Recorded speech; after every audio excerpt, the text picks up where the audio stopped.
আসসালামু আলাইকুম রাহমাতুল্লাহ বারাকাতুহু।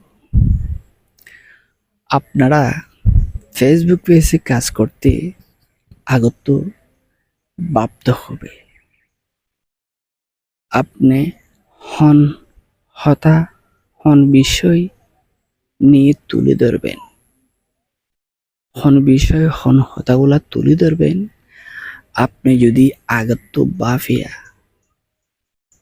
বাফিয়া সে কথাগুলা তুলে ধরবেন।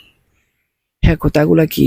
আপনি যে কথাগুলা তুলে ধরিবার জন্য চেষ্টা করলেন, হ্যাঁ কথাগুলা তুলি ধরিবার জন্য আগত বাফিয়া কথাগুলা কি তুলি ধরলে, আলোচনা কি তুলি ধরলে ফেসবুক টিমর থেকে কি বাঁচতে পারবো? অডিওস যারা যেদিন অডিওসরা আছে, একটি বন্ধুরা আছে, তারা থেকে কি বাঁচতে পারবো?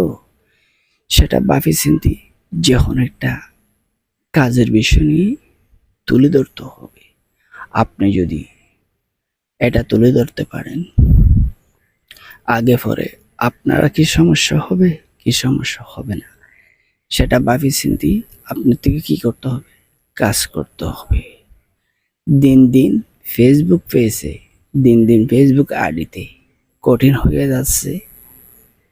কি ইনকামগুলা কি করতে পারবে, কি করতে পারবে না, সেটা যে আপডেটগুলা চলতেছে, যে আপডেটগুলা দিবার জন্য কল্পনা করতেছে, অভিজ্ঞতা কাটাইয়া কাজ করতেছে, তারা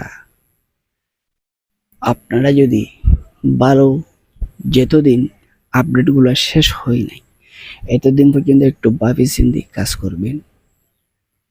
যখন ভাবি চিন্তে কাজ করিয়া যদি আপনারা যদি এখান থেকে সফলতা হইতে পারবেন, আর যদি আপডেটের ভিতরে যদি আপনারা সেদের বেদের কাজ করেন, আপনাদের জন্য মহা বিপদ হইতে পারে।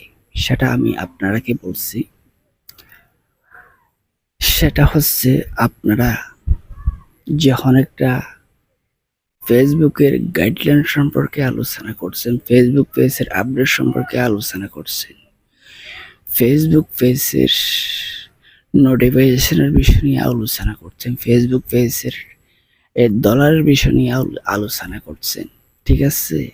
ফেসবুক পেজের কন্টেন্ট ক্রিয়েটরের বিষয় নিয়ে আলোচনা করছেন, সেটা অবশ্যই আপনারা তো ভাবি চিন্তি এক খণ্ডগুলা বানাইতে হবে, ঠিক আছে?